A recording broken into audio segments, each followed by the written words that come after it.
একবার আপনার নাম নেয়, আপনি অন্তত 5 বার মাকে পাল্টি দেন, দেখেন কলিজা ঠান্ডা হবে। মা বলেছে রফিক রে, শুধু একবার বলেছে রফিক, আপনি বলেন জি মা কেমন আছেন মা? মা বলেন মা আমি রফিক হাজির আছি। মা মা আমার মা শোনা, মা কি বলছেন? মা মায়ের কলিজা ঠান্ডা হবে। আব্বা যদি বলে রফিক, এ রফিক, জি আব্বা কি বলছেন? আব্বা আব্বা বলো, আব্বা তোমার কি দরকার? আব্বা আমি তৈরি আছি, যা বলবে তুমি বলো আব্বা। আব্বাকে 5 বার আব্বা বলেন, মাকে 5 বার আব্বা মা বলেন। মায়ের আর আব্বার কলিজা যখন ঠান্ডা হয়ে যাবে, দয়ার নবী বলছেন আজরাইল তোকে কষ্ট দেবে না রে, তোর মত আসানে হবে, হাসতে হাসতে জান্নাতে যাবি। Number 3, Ehsanul Mamluk. মামলুক বলতে কিনা গোলামকে বোঝায়, কিন্তু এখন তো শির করতে গিয়ে বলতে হবে যেগুলো কাজের লোক। আপনি বিলাসিতার বিল্ডিং বানাচ্ছেন আর পেটের দায়ে একজন 8টা করে ইট নিয়ে 3 তলা উঠছে, সিমেন্টের বস্তা নিয়ে উঠছে, ওটা আপনার বিলাসিতার ঘর। ওই বস্তাগুলো বয়ে, বালি বয়ে বিকেল বেলায় 300 টাকা নিয়ে তার ভিতরে 2টো চকলেট কিনে ছেলেদের সামনে যায়। তাদের ছেলেরা জানে না যে আমার বাপ গাধার মতো খেটে পয়সাটা এনেছে, সেই কেসিতে তার স্ত্রী খায়, ছেলে পিলে খায়। এই লোকটাকে খবরদার ধমকায় না, তার কলিজাটা শুকিয়ে যায়।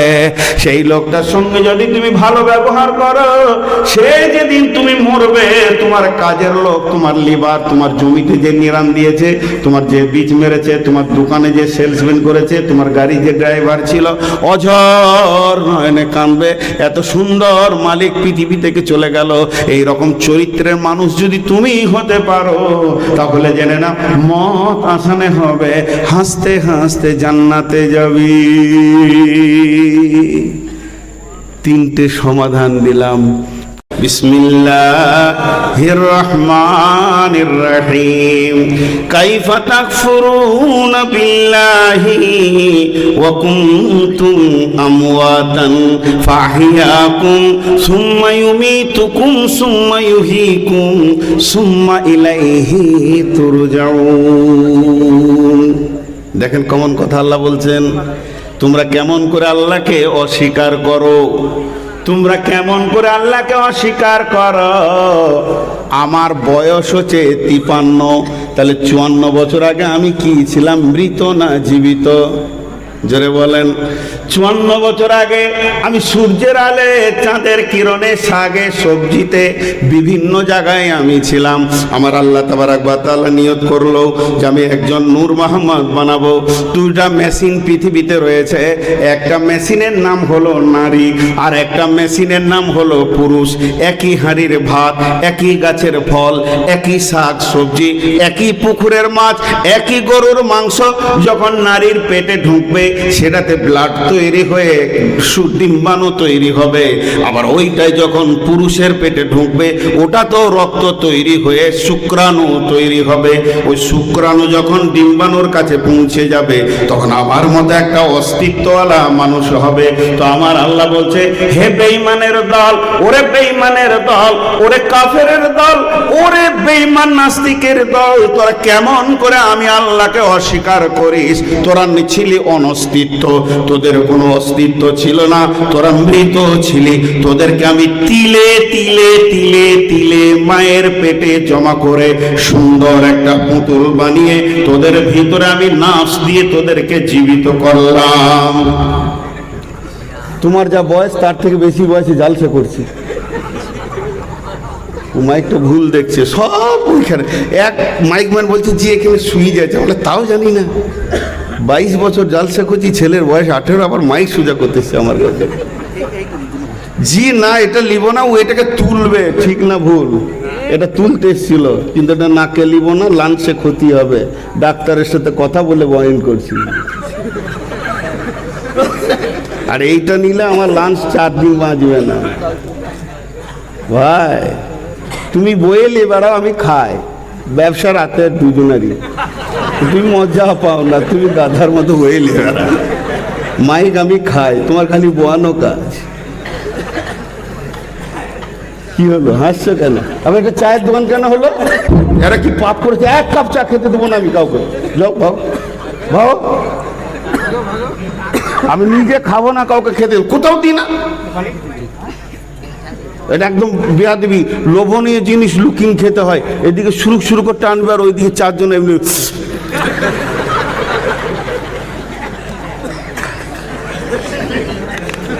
12টা বেজেছে, 12টা বেজেছে।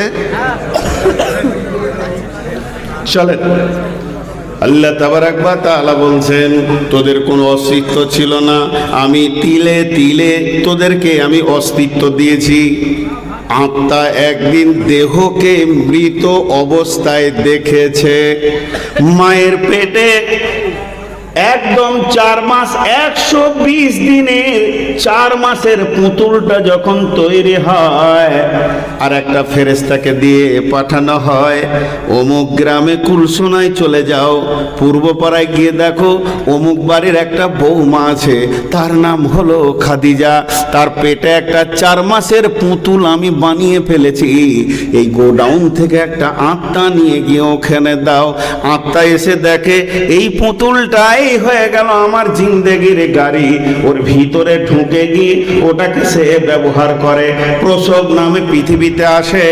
আবার যেদিন আজরাইল নিয়ে চলে যায় ওই দেহটাকে সে দেখে, যেটা এসে দেখেছিলাম মৃত, তাকে আবার ছেড়ে গেলাম মৃত।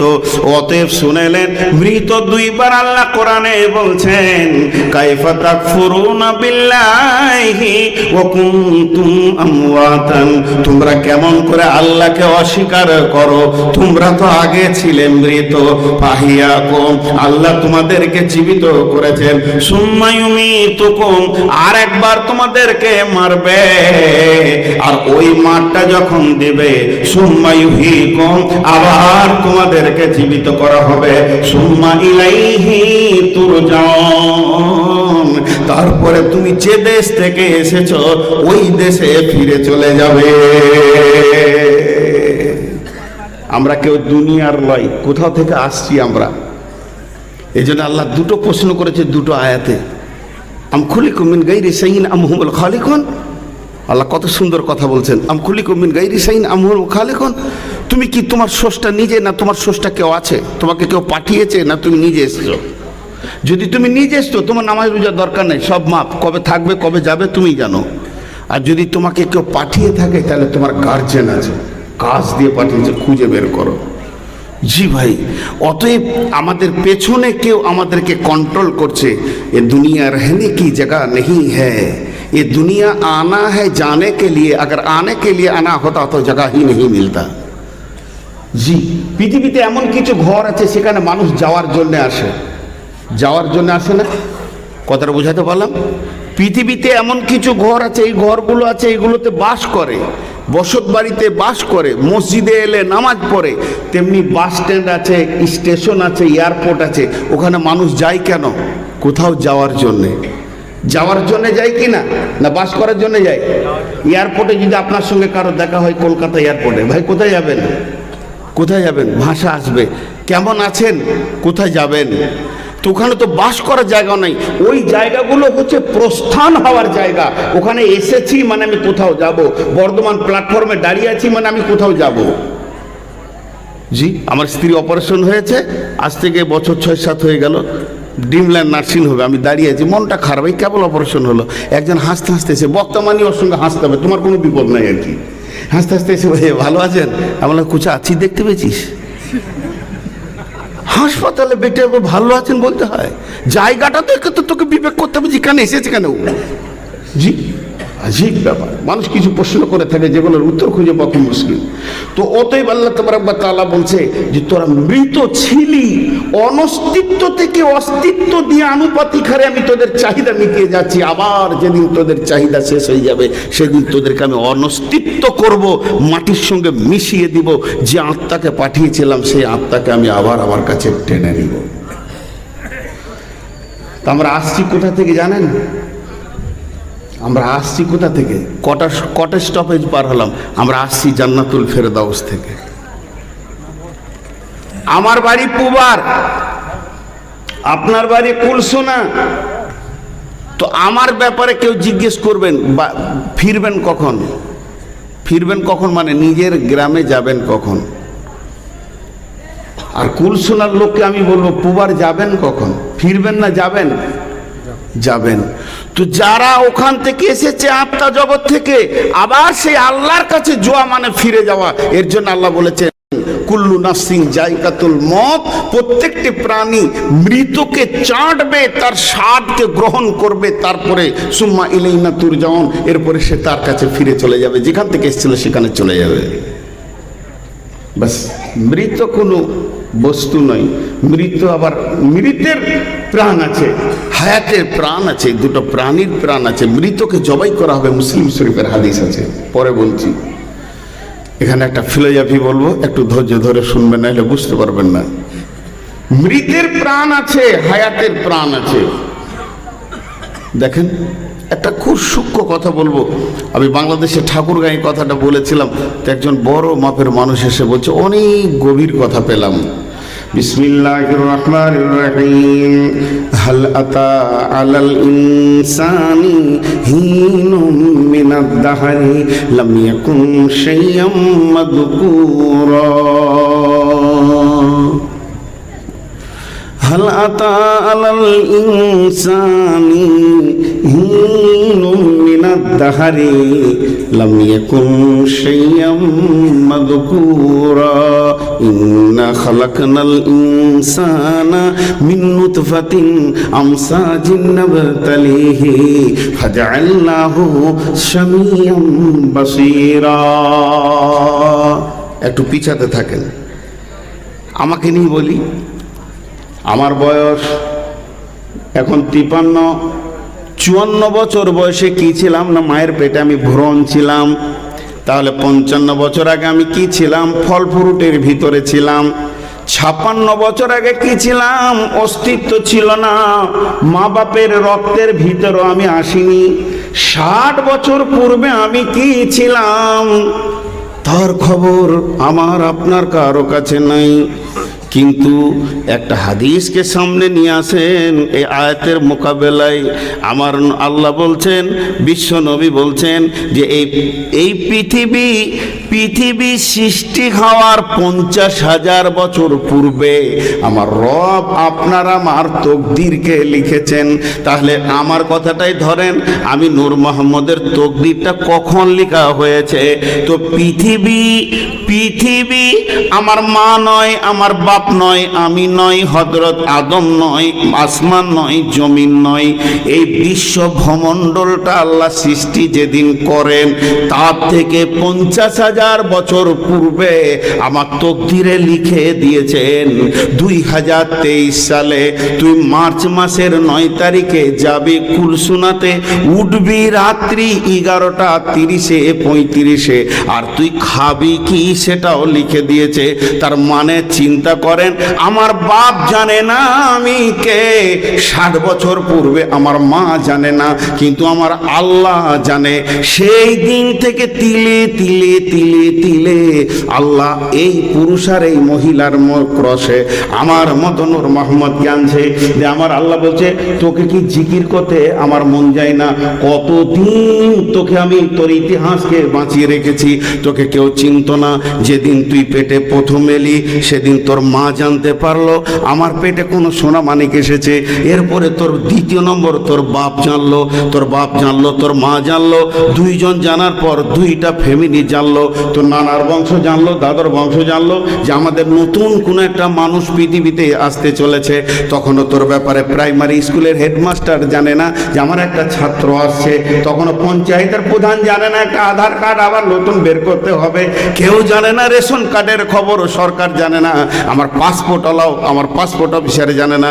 কিন্তু যেদিন পৃথিবীতে এলাম সেদিন পঞ্চায়েত জানলো। পঞ্চায়েত জানার পর আস্তে আস্তে 6 বছর যখন বয়স হলো, 5 বছর, তখন প্রাইমারি স্কুলের মাস্টার বলছে, হ্যাঁ রে তুই হয়েছিস বাবা, এতদিন সে খবর পেলে। এরপরে আমার বয়স যখন 14 বছর তখন মাদ্রাসাওয়ালা খবর পেলে। এরপরে আমি মৌলানা হলাম, তারপর আমাকে আবার পাগড়ি দেওয়া হলো। পাগড়ি দেওয়ার পর আমি আমার বয়স হলো, আমি আজকে মঞ্চে বসে বক্তব্য রাখছি। এটা কে জানতেন? কে জানতেন? কে জানতেন? আমার আল্লাহ। আমার মা বাপের জানার আগে আরো পৃথিবী সৃষ্টির 50,000 বছর পূর্বে জানতেন। আজকে আমি বক্তব্য রাখবো এতগুলো লোকের সামনে যে আমার আল্লাহ বলছে তোকে কি শুকরিয়া করতে মন যায় না? আর একটা খবর তোরা শোন, এই ইন্না খালাকনাল ইনসানা মিন নুতফাতিন আমসাজিন নাবতালিহি ফাজআলনাহু সামিয়াম বাসীরা। ইশারায় বলবো, বুঝলেন? মা বোনেরা একটু খেয়াল করে শুনবেন, ছোট ছোট বাচ্চা রয়েছে, ইশারায় বলবো, একবার বলবো বুঝে নেবেন। বর্তমান বিজ্ঞানী বলছে একটা পুরুষ একবার স্খলন দেয়, একটা পুরুষ একবার স্খলন দেয় 60 কোটি পোকা। দুর্বল পুরুষ হলো 40 কোটি পোকা দেয়। তাহলে আমি যে রাত্রিতে যদি একটা স্খলনে আমার বাপের যদি আমার মায়ের পেটে আমি এসেছি, তাহলে আমার সাথে আমার ভাই বোন কত ছিল? যদি 60 কোটি ধরেন তাহলে 59,99,999টা পোকা ভেসে চলে গেছে গোসলের পানিতে। তারা ড্রেনে নষ্ট হয়ে গেছে, তাদের আধার কার্ড হলো না, তাদের পাসপোর্ট হলো না। এতগুলো মানুষকে, এতগুলো পোকাকে নষ্ট করে দিয়ে আমার রব আমাকে একা বানিয়েছেন। আমার আল্লাহ বলছেন এখনো কি তোকে শুকরিয়া করতে ইচ্ছা করে না? তাহলে তুই প্রথমে ছিলি মৃত, তোর জগৎটাই ছিল মৃত, তুই ছিলি অন্ধ, তোর কিছুই জানা ছিল না। আমি তিলে তিলে তিলে তিলে নিয়ে এসে তোকে আমি জীবিত করলাম। সুম্মা ইউমীতুকুম, এরপরে যখন তোকে আমি মারবো তখন আমি আজরাইল দিয়ে মারবো। কেন? তোর ভিতরে যে আমি আত্মাটা দিয়েছি ওটাকে আমি টেনে বের করে নিব। সুম্মা ইউহয়িকুম, আবার তোকে আমি দেহ দিব, আখিরাতের দেহ, সেই জায়গায় তোকে জীবিত করব। সুম্মা ইলাইহি তুরজাউন, এরপরে তোকে আমার কাছে ফিরে আসতে হবে।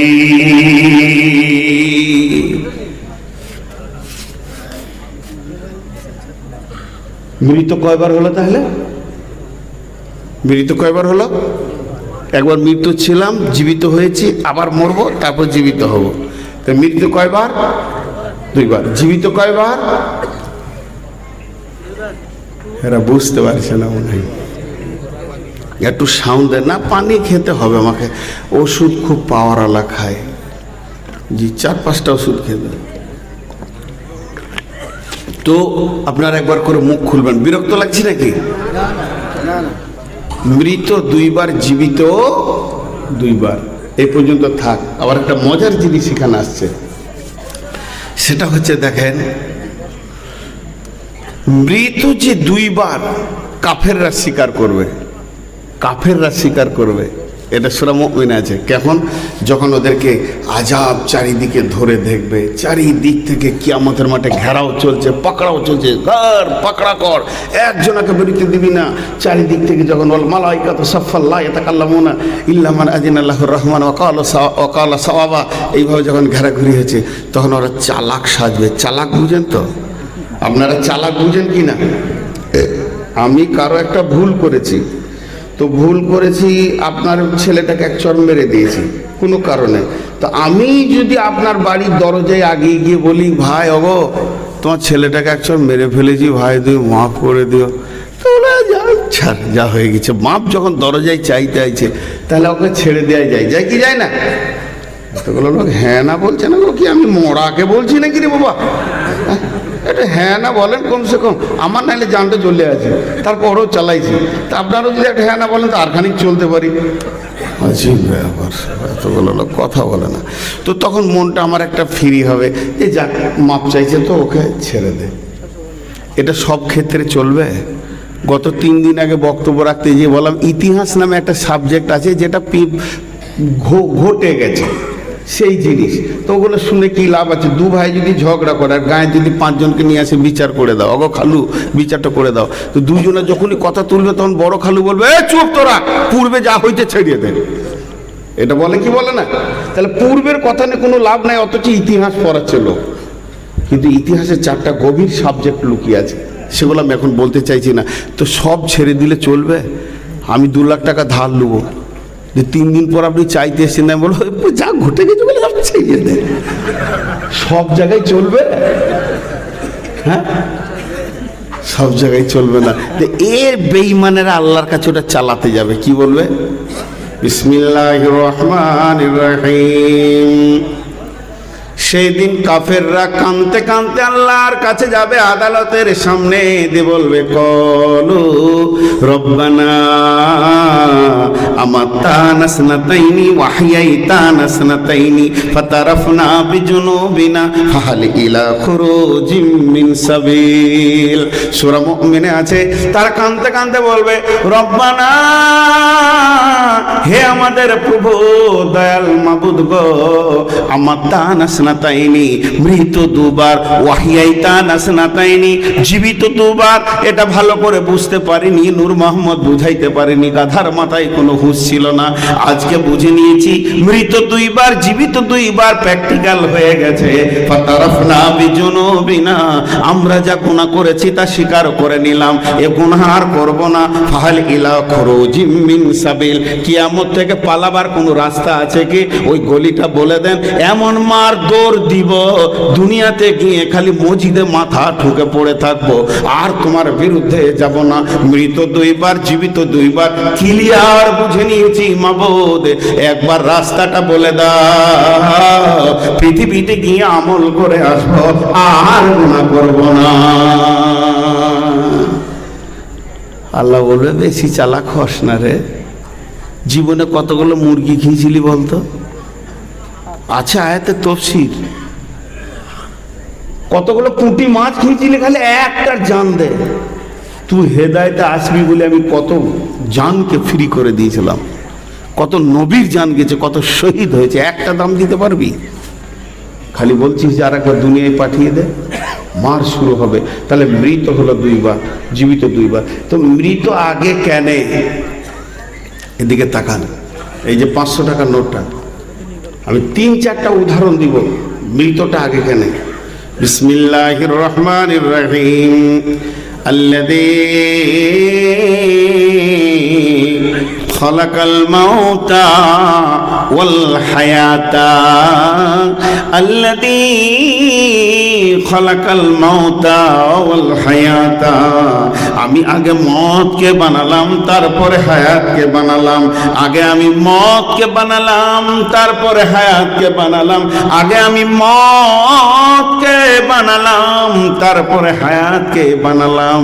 লাভ কি হবে? লাভ কি হবে? লাভ কি হবে? লাভ কি হবে? কেন কেন কেন?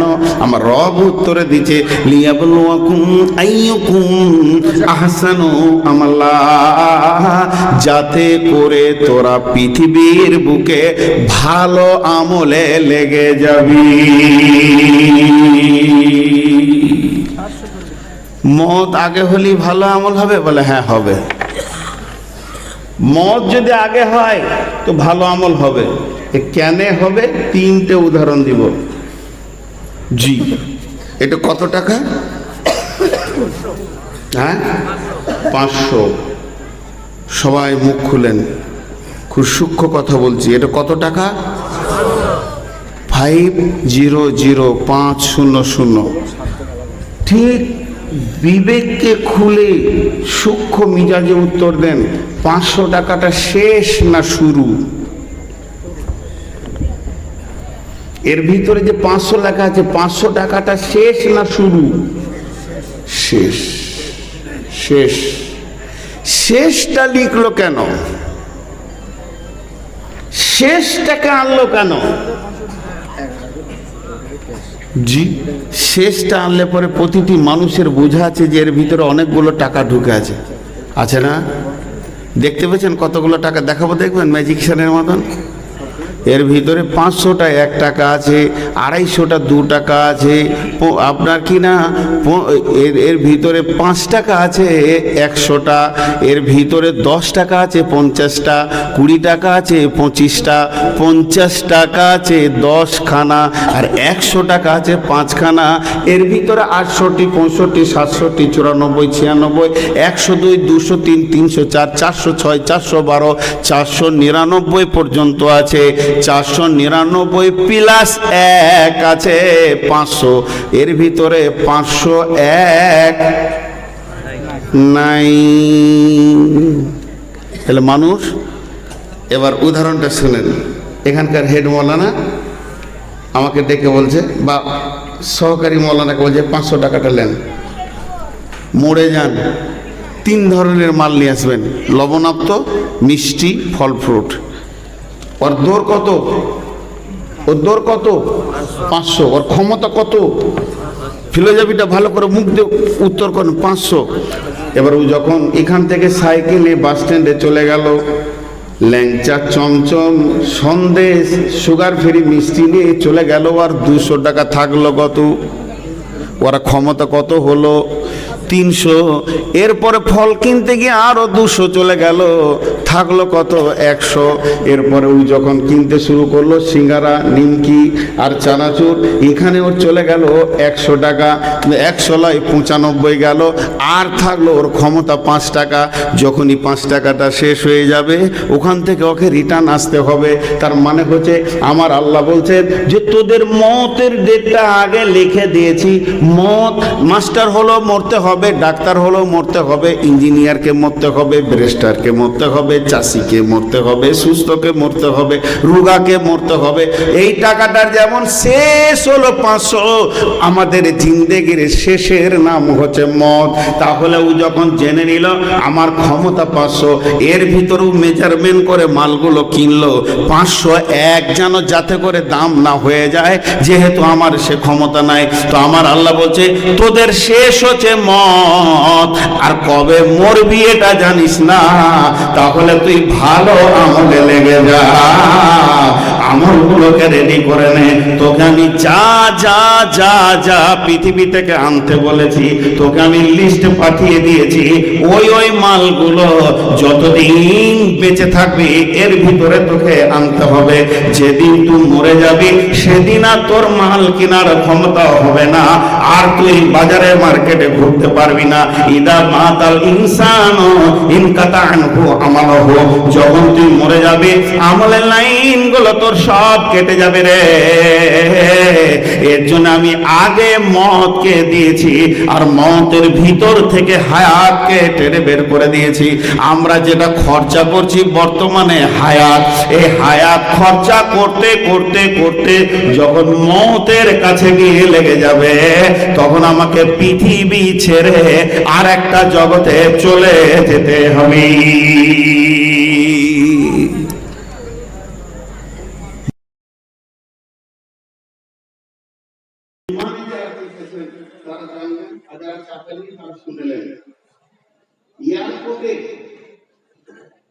এয়ারপোর্টে রানওয়েতে দিকে লম্বা 2-3 কিলোমিটার, বিমানটা গাড়ি আছে, উঠবে, আকাশে উঠবে, লিখবে উল্টো দিকে লেখা থাকে। উল্টো দিকে কেমন লেখা থাকে? 3000 মিটার লেখা আছে।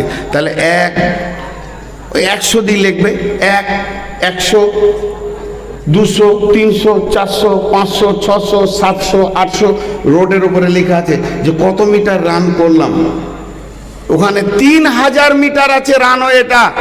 তো যখন বিমানের পাইলট চালাবে, গতি বাড়াবে, উঠতেই হবে, মাটি ছাড়তেই হবে, গতি বাড়াবে। ওই 3001 হয়ে গেলে দেয়ালে ধাক্কা মারবে, বিল্ডিংয়ে ধাক্কা মারবে, শহরে ধাক্কা মারবে, তার আগে উঠতে হবে। তাহলে যদি 1 দিয়ে শুরু করে তাহলে পাইলটের ভুল হয়ে যেতে পারে যে আর কতটা আছে। ও যদি একবার মনে করে লাই যে 4000 আছে রানওয়েটা, তাহলে বিপদ হয়ে যাবে। ওই জন্য উল্টো দিকে দেওয়া থাকে, শেষটা আগে দেওয়া থাকে 3000 কিলোমিটার।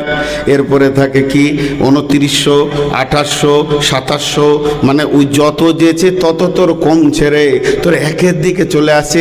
তাড়াতাড়ি তুই প্লেনটাকে তোলার রেডি কর, তার মানে ওর বুঝতে সুবিধা হবে। এর জন্য উল্টো দিকে রানওয়েটা লেখা থাকে। ও শুরু করে 3000 থেকে, যখনই দেখলে 1000-এর ঘরে এসেছে তখনই মেশিনে করে দেয়, আর প্লেন ওপর দিকে তত্তর করে উঠতে শুরু করে দেয়। তার মানে বুঝতে পারে আর জায়গা নাই। তো আল্লাহ তাবারক ওয়া তাআলা বলছে তোরা প্লেনের থেকে গতিতে পৃথিবীতে ধরাফরা করছিস, চলাফেরা করছিস, চাকরি বাকরি, ব্যবসা বাণিজ্য নিয়ে তোদের গতি আরো বেশি, কিন্তু তোদের শেষ হলো মত। এটা ভেবে তোরা পৃথিবীতে চলাফেরা কর। ভেবে যখন চলাফেরা করবি তখন তোর দ্বারা ভালো আমল করাটা সম্ভব হবে। আর যখন তুই মতকে মনে না রাখবি তখন তোর ভালো আমল করা সম্ভব হবে না। আর একটা উদাহরণ দিব, 3টে দিব বলেছি। আপনার মেয়ে আমার ছেলে রাজি হয়ে গেছি, দু ঘর দুই গার্জেন দুজনেই, ছেলে মেয়েও রাজি, বিয়ে হবে।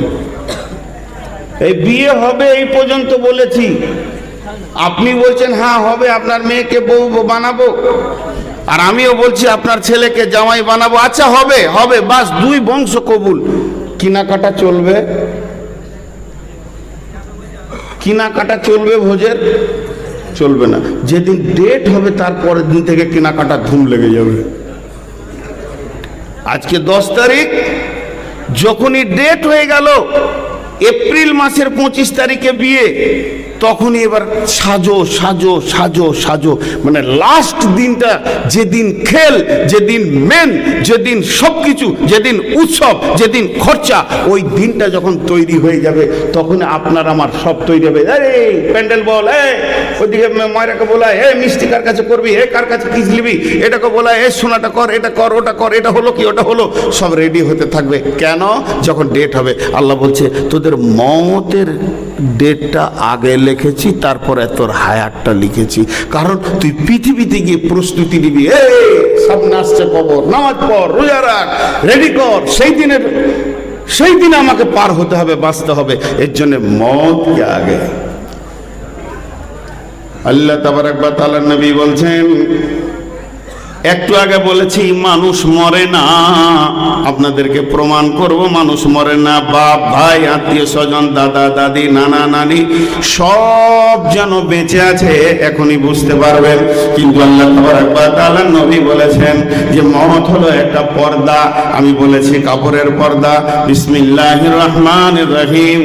আল্লাহু লা ইলাহা ইল্লাহু আল হাইয়ুল কাইয়্যুম লা তাখুযুহু সিনাতুন ওয়া লা নাওম লাহু মা ফিস সামাওয়াতি ওয়া মা ফিল আরদি মান যাল্লাযী ইয়াশফাউ ইনদাহু ইল্লা বিইذনি ইয়ালামু মা বাইনা আইদিহিম ওয়া মা খালফাহুম ওয়া লা ইউহীতুনা বিশাইইন মিন ইলমিহি ইল্লা বিমা শাআ ওয়াসি'a কুরসিয়্যুহুস সামাওয়াতি ওয়াল আরদা ওয়া লা ইয়াউদুহু হিফযুহুমা ওয়া হুয়াল আলিয়্যুল আযীম। সূরা এটা সূরা বাকারার এই আয়াতটার নাম আয়াতুল কুরসি। এর বাংলা হবে আল্লাহর সিংহাসনের আয়াত। সিংহাসনের আয়াত। এই আয়াতটার ভিতরে 19 খানা সাবজেক্ট আছে। এর মানেটা আল্লাহর সিংহাসনকে নিয়ে আল্লাহ বর্ণনা করেছেন, আল্লাহর ক্ষমতাকে নিয়ে আল্লাহ বর্ণনা করেছেন। আয়াতটা, এই আয়াতটা গোটা কোরআনের মধ্যে আল্লাহর সিংহাসন সম্পর্কে বক্তব্য রেখেছেন। এই আয়াতটা এতটা গুরুত্ব আছে, কিন্তু আয়াতের ফজিলত বর্ণনা করতে গিয়ে বিশ্ব নবী বলেছেন যদি কোনো ব্যক্তি দিনে 5 বার কিংবা 7 বার, 5 বার কখন? ফরজ নামাজের পর সুন্নতের আগে, ফরজ নামাজের সালাম ফিরার পর সুন্নত পড়ার আগে, ফরজ নামাজের সালাম ফিরার পর সুন্নতের আগে, আর 7 বার বলা হয়েছে। একবার আসর পর, ফজর পর যদি কেউ প্রতিদিন 7 বার কিংবা 5 বার পড়ে, ওই লোকটা কত দামি, ওই লোকটা আল্লাহর কাছে কত দামি। নবীজি বলছেন রে আমার সাহাবীরা শোনো, ওই লোকটা আল্লাহর কাছাকাছি, একদম আল্লাহ ওকে দেখছেন। তিনি আলিমুল বিজাতিস সুদূর, তিনি আলিমুল গায়ব, তিনি সবকিছু দেখতে পান, তিনি সামে, তিনি বাসির, তিনি সবকিছু দেখতে পান। কিন্তু লোকটা আল্লাহকে দেখতে পেছে না। কেন পেছে না? ওর মাঝে একটা পর্দা রয়েছে রে। ওই পর্দাটার কারণে লোকটি আল্লাহকে দেখতে পেছে না। যেদিন পর্দাটা ছিঁড়ে যাবে, যেদিন পর্দাটা ফেটে যাবে, যেদিন পর্দাটা উড়ে যাবে, ওই দিন নিজের চোখে লোকটি আল্লাহকে দেখবে। তার মানে সাহাবীরা প্রশ্ন করলেন ইয়া রাসূলুল্লাহ সেই পর্দাটা কি? নবীজি বললেন ওই পর্দাটাই হচ্ছে মওত। মওতকে আল্লাহর সঙ্গে দেখা দিতে দিচ্ছে না। যখনই মরে যাবে আল্লাহর সাথে মোলাকাত হবে। তাহলে মওত একটা পর্দা, মওত একটা পর্দা। জি, এগুলো ভাবতে হবে। মওত একটা পর্দা। এবার মওতকে খাওয়ার কথা বলা হয়েছে। এই দেখেন, আমার দিকে তাকান। এইটা হলো ঢক ঢক, বাংলাতে পানি খেলে কি বলে? ঢক ঢক। আর যদি চা খায় গরম, চুমুক, এক চুমুক নিয়ে দেখ। তাহলে একটা হলো ঢক ঢক আর একটা হলো চুমুক। আর এই যে আমার হাতে পানি আছে, এটাকে কি বলে? চাঁটা। তাহলে একটা হলো ঢক ঢক, একটা হলো চিমুক, আর একটা হলো চাঁটা। চাঁটার আরবি হলো জায়িকা।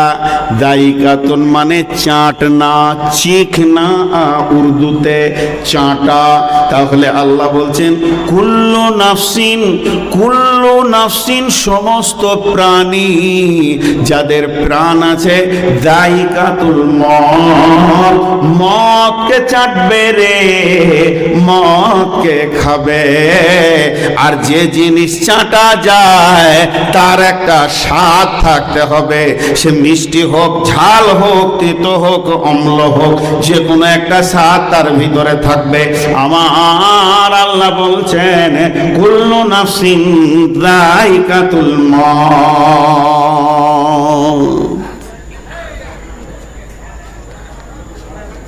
6-7 দিন আগে একটা বক্তব্যের বিষয় ছিল আমার সময়। সময়ের ওপরে 2 ঘন্টা বক্তব্য রেখেছি। সময় পৃথিবীতে সব থেকে বড় নিয়ামত হচ্ছে সময়, কিন্তু সময় এত স্পিড কারোর জন্য থামে না। আপনি আমি থামবো কিন্তু ও চলতে থাকবে, আপনি আমি ঘুমাবো কিন্তু ও চলতে থাকবে। একজন খ্রিস্টান দার্শনিক বলেছে, করত দেখেছো করত, সময় অতিবাহিত হচ্ছে। এই সময়কে আল্লাহ কত গুরুত্ব দিয়েছেন, সময়কে আল্লাহ কত গুরুত্ব দিয়েছেন, সময়কে আল্লাহ কত গুরুত্ব দিয়েছেন। সময়কে কেন্দ্র করে 2টো গোটা সূরা নাযিল করেছেন কোরআনে, একটা নাম ফজর, একটা নাম আসর। 2টি সূরা 2টো অ্যাঙ্গেলে লেগে আছে, একটা দিনের শেষে, একটা রাতের শেষে। একজন মুফাসির এটাকে নিয়ে 16খানা তফসির করেছে ফজর আর আসরকে নিয়ে। যদি এই তফসির করা যায় তো সকাল হয়ে যাবে, কিন্তু ছোট্ট মতো একটা দেখাবো, এক তিল। কি বলেছেন উনি বলছেন একটা আসর মানে তোমার একদিন রাস্তা আগিয়ে গেল কবর দিকে, একটা ফজর মানে তুমি আর একটা তওবা করার দিনের সুযোগ পেয়ে গেলে। হে মুমিন মুসলমান, যখন পূর্ব দিকে সূর্য উঠবে তুমি আল্লাহর শুকরিয়া করো, আমি আবার সময় পেয়ে গেছি আল্লাহর কাছে সাজদা করে তোবার। আর যখনই তোমার পূর্ব দিক পশ্চিম দিকে সূর্যটা ডুবে যাবে, তখন তুমি মনে করে লাও আমার কবরের দিকে আমি একদিনের রাস্তা এগিয়ে চলে গেলাম। সময় তোমার বইয়ে চলে যায়, সময় তোমার বইয়া যায় রে মুমিন ভাই, সময় তোমার বইয়া চলে যায়। কামিনীর কোলেতে কাল ঘুমেতে রইলি পরে, এখনো কি তুই জাগলি না রে হায়, সময় তোমায় বইয়া চলে যায়। তাহলে আমি প্রতিদিন মওতের দিকে আগাতে রয়েছি। আজকে একটা রাত হয়ে গেল, এক রাত আমার চলে গেল, সামনের দিনটা চলে যাবে, আমার মত আমার দিকে গতিশীল হয়ে আগাতে রয়েছে। আল্লাহ তাবারক ওয়া তাআলা আগে আমার মতের ডেটটা লেখে ওখান থেকে নিয়ত করেছে নূর মাহমুদের মতের ডেট হলো ডিসেম্বরের 13 তারিখে বৈকাল 3:25। তাহলে ডিসেম্বরের 13 তারিখে 2025 সালে যদি ও মরে, তাহলে ওখান থেকে ওকে টানতে টানতে কত দূর নিয়ে গিয়ে ওর মায়ের পেট থেকে বের করলে ওর 60 বছর পুরো হবে। সেই দিন আমাকে বের করা হয়েছে, তার মানে মতের বানটা আগে দিয়েছে। এখন মানুষ আমি দৌড়ছি, মতের দিকে দৌড়ছি। আমার আল্লাহ বলেছেন কুল ইন্নাল মাউতাল্লাযীনা তাফিরুনা মিনহু ফাইন্নাহু মুলাকীকুম। তুমি যতই গতিশীল হও না কেন, তোমার দেখা হবে মতের সঙ্গে। অতএব তুমি শুনে নাও, যেটা তুমি পৃথিবীর বুকে খরচা করছো এটার নাম হচ্ছে হায়াত, কিন্তু তোমার মত যেন তোমার অপেক্ষায় রয়েছে। এর জন্য মতকে আগে লিখে দিয়ে ওখান থেকে তোমার হায়াতকে বানানো হয়েছে। তাহলে আমার জীবনের প্রথম খাবার কি? আমার জীবনের প্রথম খাবার যেদিন মায়ের পেট থেকে আসলাম, আমার নাভিটাকে কেটে দেওয়া হলো, গাছ আলাদা হয়ে গেল, ফল আলাদা হয়ে গেল।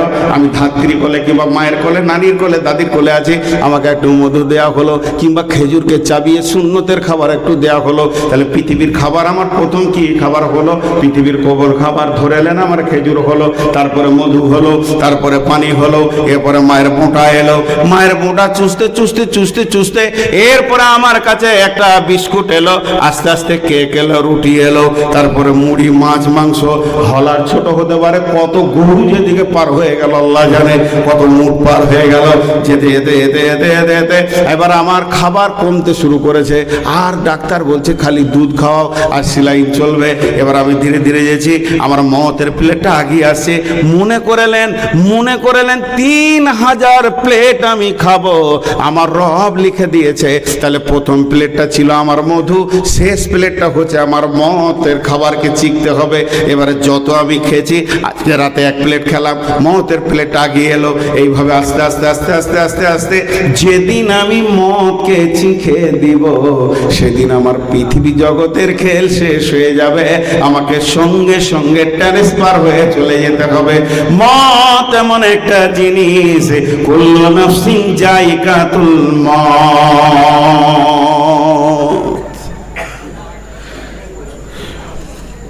মত হলো সুসংবাদ, মত দুঃসংবাদ। মতকে চাটতে হবে, মরবো না। বিশ্ব নবীকেও মরতে হয়েছে। বেঈমান হও, ইমানদার হও, নামাজি হও, বেনামাজি হও, মরতে হবে। মরবো না একজন বলেন, উঠে দেখি। মতের স্বাদ গ্রহণ করতেই হবে। হাজি মত কেমন? জি, মদ মিষ্টি না মদ তেতো? কে বলবে? মদ মিষ্টি না মদ তেতো? এতগুলো লোক বলছে, তা আমরা তো কেউ তো খাই নাই, তো বলবো কি? ক্ষমতাই বলে জিজ্ঞেস করছে। একটা উদাহরণ দিই।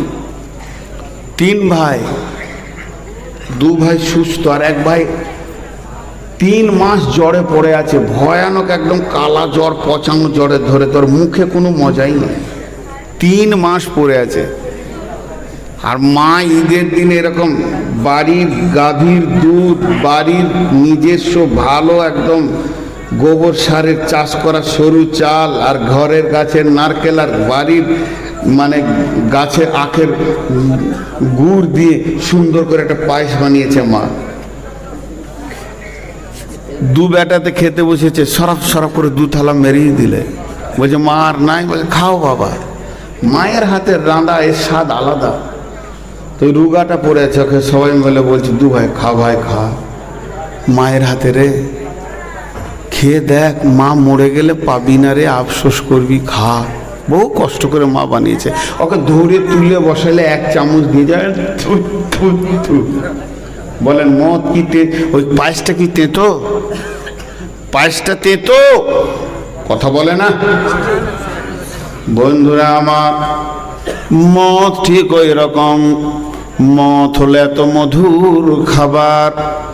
পৃথিবীর যত খাবারের স্বাদ আছে, ফল ফ্রুট, মাছ মাংস, শাক সবজি, সবকে যদি এক জায়গায় জমা করা যায়, আর ওই স্বাদগুলোকে যদি এক জায়গায় জমা করার কোনো ব্যবস্থা থাকে, যে স্বাদটা আপনি পাবেন, মদ তার থেকে লাখো কোটি গুণের স্বাদ, মজা।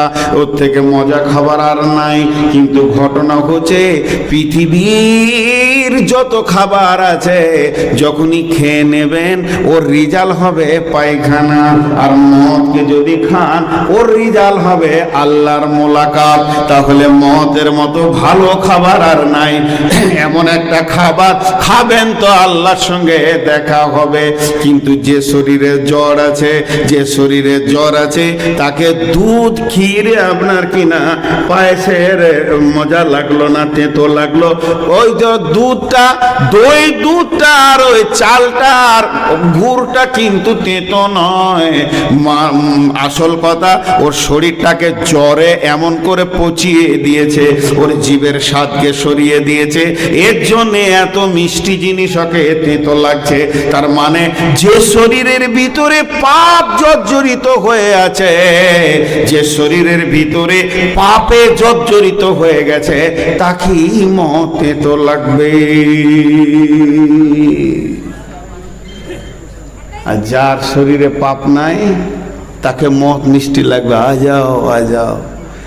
মদকে ডেকেছে ইমাম বুখারী আলাইহি রাহমাহ, কৌশল করে চেয়ে নিয়েছেন। ফজরের সালাতের আগে তাহাজ্জুদে কাঁদছে, আল্লাহ এই পৃথিবীটা তোমার বেঈমানদের জন্য প্রশস্ত হয়ে গেছে, আমি মোহাম্মদ বিন ইসমাইলের জন্য অতি সংকীর্ণ হয়ে গেছে। ও দয়াল মাবুদ গো, পৃথিবীর স্বাদ আর ভালো লাগছে না, এ গোলামকে তুমি তোমার কাছে করে নাও। আমার মন চাইছে এখন আমি তোমার কাছে চলে যাব। ফজরের পরে পরে দোয়া কবুল হয়ে গেল। ইমাম বুখারী আলাইহি রাহমাহ পৃথিবী থেকে আল্লাহর কাছে চলে গেলেন। তাদের কাছে মতের স্বাদ অতি মিষ্টি ছিল বন্ধুরে। এর জন্য আল্লাহ বলছেন যে তোমরা যদি প্রকৃত ঈমানদার হও, ফাতামান্নাউল মাউতা ইন কুনতুম সাদিকিন, তোমরা যদি প্রকৃত ঈমানদার হও তো আমি রবের কাছে যা আছে সব কিছু চাওয়া যাবে। আমার রবের কাছে যা আছে আপনার চাওয়া যাবে। তো আমার কাছে মত রয়েছে, এটা তোমার প্রয়োজন হলে তুমি কৌশল করে চেলাও। হযরতে উমর বলতেন, আল্লাহুম্মা শাহাদাতে ফি সাবিলিক ওয়াজআল ফিল বালাদি রাসূলিক। হে আল্লাহ, তুমি আমাকে শহীদের মত দাও এবং তোমার রাসূলের শহরে দাও। অতএব মতের ক্যাটালগ চাওয়া যায়, আর আনন্দ ঈমানের পরিপূর্ণতা এই মত আল্লাহর কাছ থেকে নেওয়া যায়। কিন্তু দুঃখ করে রাগ করে কেউ যদি মতকে চেয়ে গুনাহ হবে।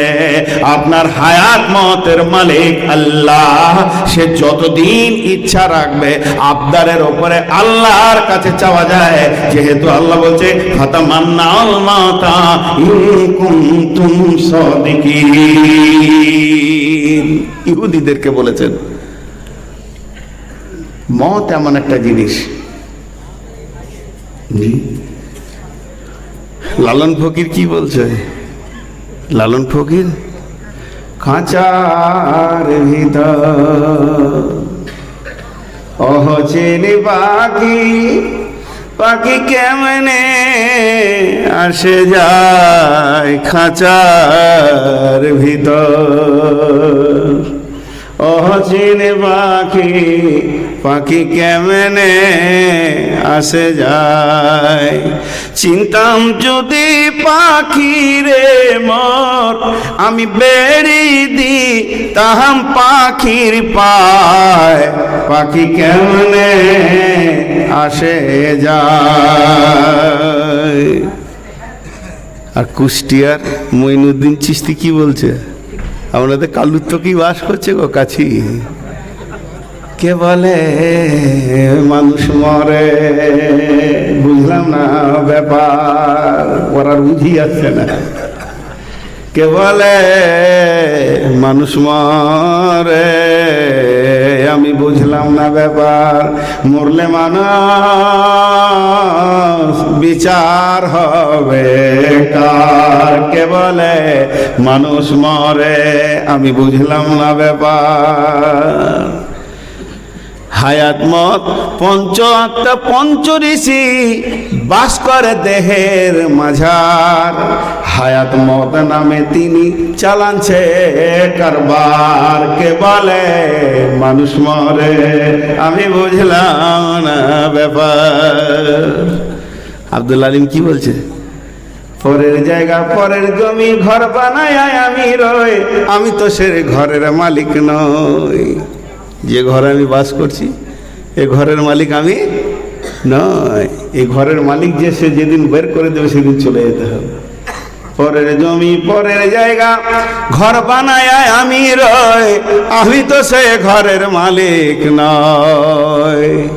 বন্ধুরা আমার, অতএব শুনেলেন মানুষ কোনোদিন মরে না, মানুষ ট্রান্সফার হয়। আপনাদের মঙ্গলকোট থানা নাকি? মঙ্গলকোট থানা বড়বাবু দেখা গেল 3 মাস পর কাটোয়া থানায় চলে গেছে। কাটোয়া থানার বড়বাবু আবার আউস গ্রামে চলে গেছে, ওখানকার বড়বাবু গলসিতে চলে গেছে, এর নাম ট্রান্সফার। তো আত্মা ট্রান্সফার হয়, আত্মা ছিল আলামে আরওয়াতে, আত্মা এসেছে দেহের ভিতরে, এই আত্মা চলে যাবে আবার আজরাইল নিয়ে চলে যাবে আল্লাহর কাছে, দেহকে ছেড়ে চলে যাবে। এর জন্য মানুষ মরেছে বলা যাবে না, আত্মাটা মানুষ, দেহটা মানুষ নয়, দেহকে মানুষ বলা যাবে না, আত্মাটা হলো মানুষ। নূর মোহাম্মদ কার নাম? আমার দেহের নাম নয়, আমার আত্মার নাম নূর মোহাম্মদ। তার কারণ হচ্ছে আমি যখন গাড়িতে থাকবো, 5 জন যদি একসঙ্গে অ্যাক্সিডেন্ট হয়ে মারা যায়, আর আপনারা যদি গোসল দেওয়ার জন্য রেডি হয়ে যান, তখন বলবেন নূর মোহাম্মদের লাশটা নিয়ে আই, নূর মোহাম্মদের লাশটা নিয়ে আই। তাহলে এটা হলো সেলিমের গিলাস, সেলিমের গিলাস, তার মানে সেলিম একজন আছে, গিলাসটা তার। তাহলে এই দেহটা কার? নূর মোহাম্মদের। নূর মোহাম্মদের দেহটা নিয়ে আয়। ওই খলিলের দেহটা মাঠে ছিল, সাবিরের লাশটা ওইখানে পড়েছিল। কেন বলছেন? তার মানে দেহর সঙ্গে আত্মার সম্পর্ক নাই, এই আত্মাটার নাম হচ্ছে নূর মোহাম্মদ। তাহলে আমি এসেছি কোথা থেকে? জান্নাতুল ফেরদাউস থেকে। আমি এসেছিলাম মায়ের বেডে, এখান থেকে আমাকে আজরাইল নিয়ে চলে যাবে। যেমন আমি বাংলাদেশে এয়ারপোর্টে যখন আমি এখান থেকে আমি ফোন করে দিই, ওখানকার ড্রাইভার আমাকে মামা বলে, মোস্তফা তুমি গাড়িটা লাগিয়ে দাও, এয়ারপোর্টে লাগিয়ে দাও, কিংবা হিলি বর্ডারে লাগিয়ে দাও, বিরল বর্ডার, চেংড়াবাঁধা বর্ডারে লাগিয়ে দাও। আমি 3-15 মিনিটে ঢুকবো, সঙ্গে সঙ্গে দেখি আমার জন্য গাড়িকে একদম পরিষ্কার পরিচ্ছন্ন করে লাগিয়ে দিয়েছে। আমি গাড়ির ভিতরে ঢুকে গেলাম, আমার পাসপোর্টে ভিসা মারা আছে, আমার পাসপোর্টে যে হেড কাস্টম কলকাতায় বসে আছে বাংলাদেশের অফিসার, সে আমাকে স্ট্যাম্প মেরে দিয়েছে। কতদিন? তুমি 60 দিন থাকতে পাবে, মানে 6-0-60। এবারে 60 দিনের যখনই ঢুকে গেলাম, গাড়িতে বসে গেলাম, প্রোগ্রাম শুরু হয়ে গেল। তখনই ঠাকুরগাঁও, দিনাজপুর, নীলফামারী, এই করতে করতে রংপুর, এই সিরাজগঞ্জ, বগুড়া করতে করতে চলে গেলাম একদম ঢাকা, টাঙ্গাইল, মিরপুর, ময়মনসিংহ, এই করে নরসিংদী, কুমিল্লা, চট্টগ্রাম, এই করতে করতে করতে করতে করতে করতে আর এদিকে আমার দিন ভিসার কমতে রয়েছে। কমতে কমতে আমি বারবার দেখছি আর 17 দিন, আর 4 দিন, আর মাত্র 3 দিন, আর 2 দিন। ড্রাইভার বলছে, মামা কোথায় গাড়ি লাগাবো? আমি টিকিট করেছি, এয়ারপোর্টে লাগিয়ে দিবে, কিংবা তুমি ক্যান্টনমেন্ট স্টেশন লাগিয়ে দাও, ট্রেনে যাব। গাড়িটা লাগিয়ে দিল। ওই গাড়ি থেকে বের হয়ে ব্যাগ নিয়ে আমি আমার দেশে ফিরে চলে এলাম। তার মানে এখান থেকে গেছিল নূর মোহাম্মদ, ফিরে চলে এলো নূর মোহাম্মদ। গাড়িটা হলো বাংলাদেশে, সেটাকে আমি 2 মাস ব্যবহার করলাম। ওখানকার গাড়ি ওখানে ফেলে দিয়ে চলে এলাম। তেমনি মারা ভাইরা আমার, বোনেরা আমার, আত্মা আসবে আল্লাহর কাছ থেকে, মায়ের পেটে গাড়িটাকে নিয়ে নেবে, দেহটা হলো তার গাড়ি, এটাকেই নিয়ে সে দুনিয়া করবে। মায়ের বাড়ি, বামার বাড়ি, শ্বশুর বাড়ি, নানার বাড়ি, কাজ, চাকরি, ব্যবসা বাণিজ্য, আর এদিকে তার যত দিনের ভিসা দিয়ে আল্লাহ পাঠিয়েছে, তুই কয় বছর থাকবি, এটা চুচু চুচু করে শেষ হবে। যেদিন শেষ হয়ে যাবে, আজরাইল ওর দেহটাকে টেনে বের, দেহ থেকে আত্মাটাকে টেনে বের করে নিয়ে চলে যাবে। যে এসেছিল আল্লাহর কাছ থেকে, সে ফিরে যাবে আল্লাহর কাছে, আর দেহটা ওখানেই পড়ে থাকবে। নদীর একুল বাঙে ওকুল করে, এই তো নদীর খেলা রে ভাই, এই তো বিধির খেলা। সকাল বেলায় আমি রে ভাই ফকির, সন্ধ্যা বেলা দেহ ভেঙে হয় যে মাটি, মাটিতে হয় দেহ, যে কুমারে গরল দেহ, তারে খোঁজ লিলি না কেহ। রাতে রাজা সাজে নাট মহলে, দিনে ভিক্ষা মেঙ্গে পথে চলে, শেষে গোরস্থানে গিয়া দেখি সবই মাটির ঢেলা। এই তো নদীর খেলা রে ভাই, এই তো বিধির খেলা। সকালবেলায় আমি রে ভাই ফকির, সন্ধ্যাবেলা মনরে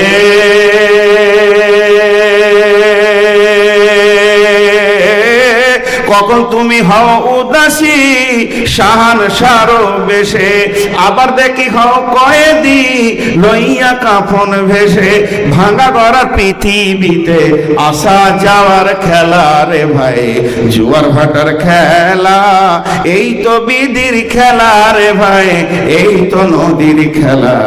সকালবেলায় আমি রে ভাই ফকির সন্ধ্যাবেলা, সকালবেলায় আমি রে ভাই ফকির সন্ধ্যাবেলা। এর নাম মত। হ্যাঁ, মত একটা যানবাহন। এখন বলবো মদ একটা পর্দা, মদ খাদ্যবস্তু, মানুষ মরে না, সবগুলো বললাম। মদ একটা যানবাহন। আপনাদের বিরক্ত লাগছে না?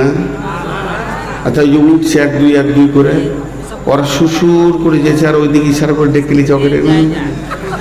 আচ্ছা হ্যাঁ, যে যাই যাক, আপনি আর আমি থাকলেই হলো। শালা ইলামির এক খ্যাপা বলছে, আল্লাহ তুমি বাঁশ গাছ ডুবনো পর্যন্ত পানি দাও, শালা সব মরে যাক, আমি আর ডিলারের বিটি বেঁচে থাকলেই হবে। যদি হুঁশ ঠিক আছে, ওই দুজনেই খালি থাকবার, বাকি সব মরবে। হ্যাঁ বলছি যে যাই যাক, মানে আমার রস মেরে ছাড়বে আর কি, পানি খাই।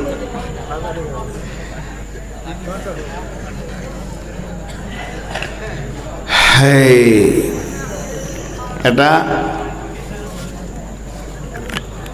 ইহুদি একটা গোষ্ঠী আছে, ইহুদি গোষ্ঠী, খুব ভালো করে শুনেন। আল্লাহ রসুলকে এসে বলছে, ওই আল্লাহর দুশ্মন। কথাটা কত উল্টো বলছে দেখেন। ইহুদি আল্লাহ রসুলকে বলছে, ওই আল্লাহর দুশ্মন, তুই আল্লাহর দুশ্মন, আমরা আল্লাহর বন্ধু। বুঝতে পেরেছেন? আল্লাহ রসুলকে বলছে তুই আল্লাহর দুশ্মন, আমরা আল্লাহর বন্ধু। কথাটা উল্টা বলছে না ঠিক বলছে? এত বলো লোক একবারে মুখই খুলে না। নারে তাকবীর, আইলাদিরা এটাই জানে। আর বিরেলি দিকে খালি বললি হয়, নবী না হয়ে দুনিয়ার না হয়ে ফেরেশতা খোদার হয়েছি, উম্মত তোমার তার তরে শুকর হাজার বার, ইয়া নবী সালাম আলাইকা।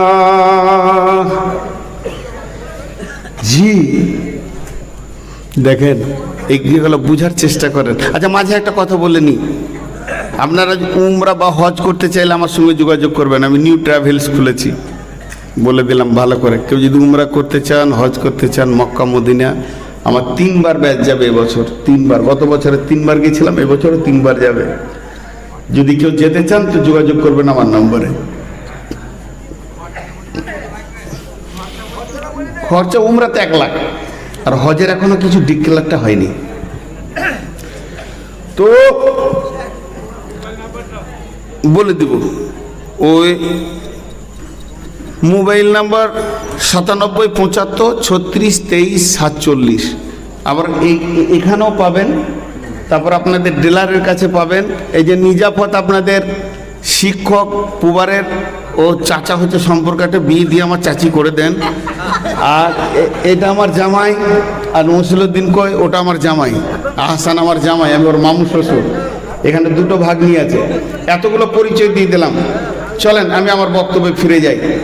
এই যে আহসান আমার জামাই, মুরসালিন আমার জামাই, নিজাফত আমার চাচা, মফিজুল আমার জামাই, আর নিজাফত আমার চাচা। এদের কাছ থেকে নম্বর পাবেন। এখন যে কথাটা বলছি, এ দেখা ঠকে গেল, আসল কথাটাই পেলে না।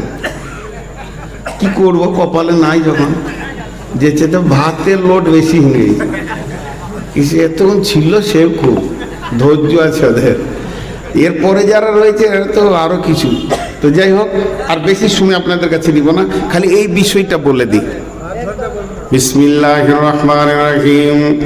قل يا أيها الذين هادوا إن زعمتم أنكم أولياء لله من دون الناس فتمنوا الموت إن كنتم صادقين।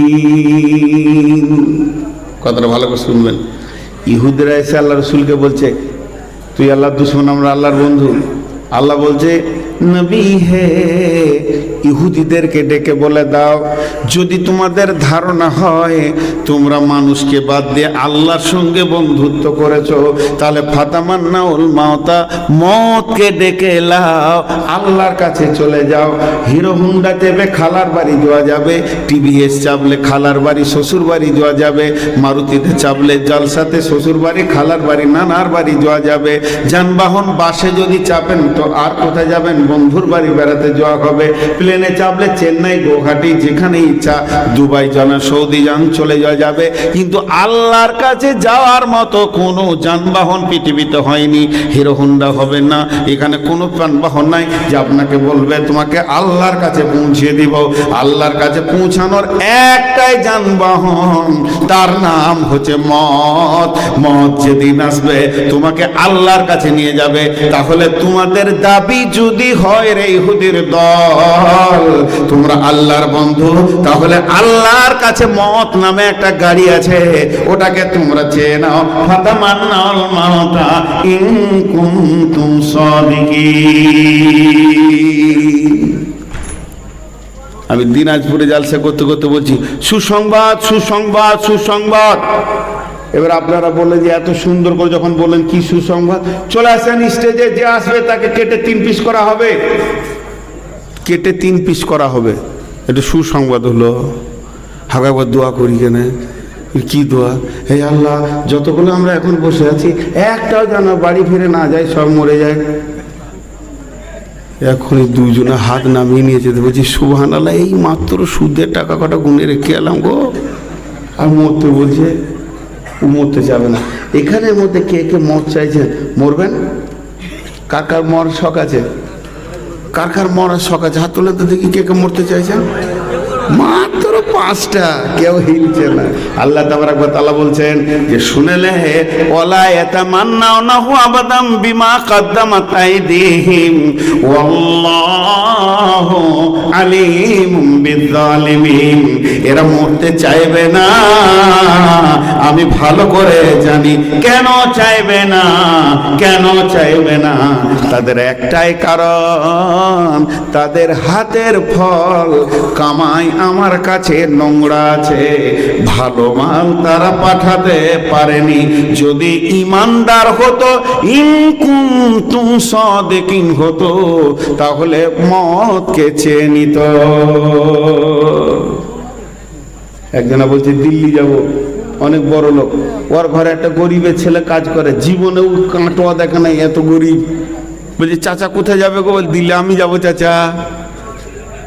রাখাল ওর ঘরে কাজ করে, তো দেখছি যে খেপা, হুঁশ কম, তারপরও গরিব মানুষ। তা ওর নামেও টিকিট করেছে, চলে গেছে দিল্লি। কি খুশি ও, দিল্লি এসেছি আমি। গল্প বলছি, এটা এর মধ্যে জ্ঞান আছে।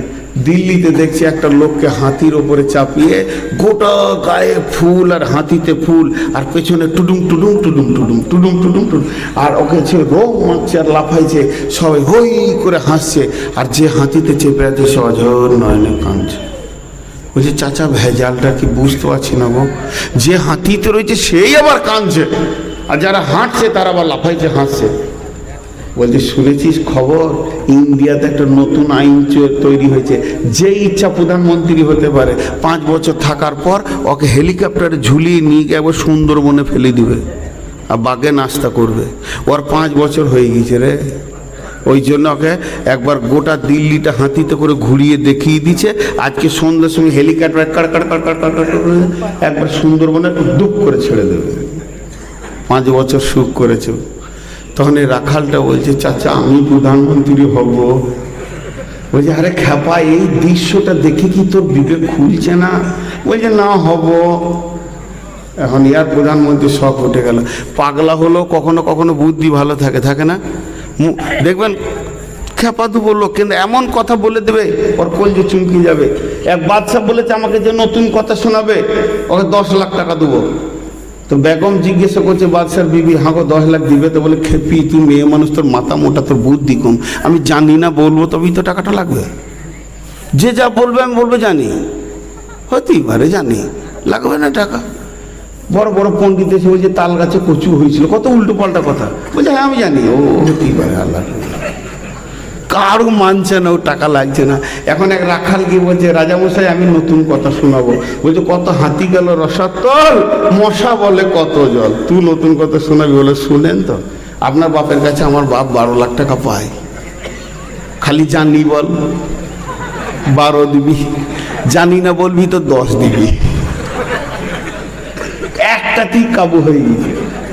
তো এখন রাখাল বলছে আমি প্রধানমন্ত্রী হব।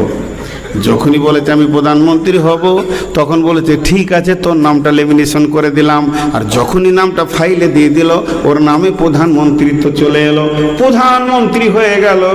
কিন্তু ভদ্রলোক করছে কি, প্রধানমন্ত্রী হওয়ার পর প্রথমেই বলল ভারতবর্ষে যত সিএসএফ বিএসএফ আর্মি, যত পুলিশ কনস্টেবল যত আছে সমস্ত কলকাতায় জমা হয়ে যাও, এদেরকে জাহাজে চাপিয়ে দাও, যাও আন্দামানের জঙ্গলটাকে এরা বাঘ ভালুক যা আছে সব মেরে দেয়।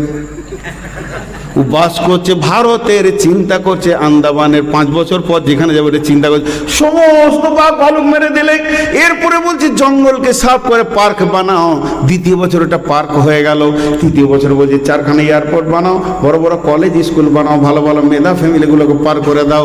সেটা একটা সুন্দর দেশে পরিণত হয়ে গেল।